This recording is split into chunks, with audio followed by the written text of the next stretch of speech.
So what I've got set up here on the left is our victim, on the right is our attacker. So I'm just going to show the victim on the left how they ordinarily access their IDP. In this case, we're using Microsoft Entra as an example. So on the right, in a different browser as an attacker, I am now trying to create an Apple account as our target user by specifying their email address.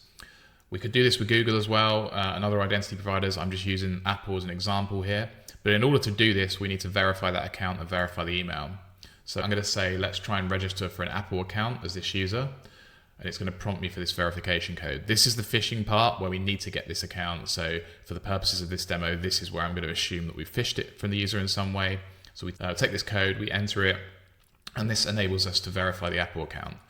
So at this point, as an attacker, I'm just going to my own phone to get the verification number. And we've now created our Apple account.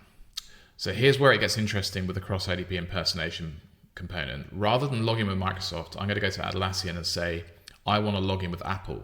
With one single verification code, I've now created an Apple account with the same email address as our target user. So I can log in with my Apple account, and once I've done that, I'll be signed in with my Apple account. I can then say I would like to access Atlassian and map that to the same email address as the previous account. I will now be logged in as Cody in the same way.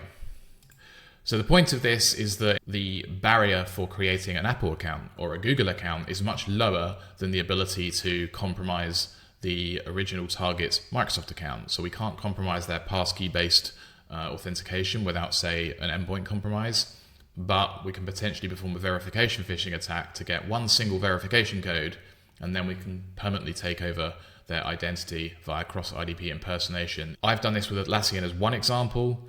Atlassian in its default configuration will allow this. You can sign up for Atlassian Guard and restrict which identity providers are allowed to be used for accounts.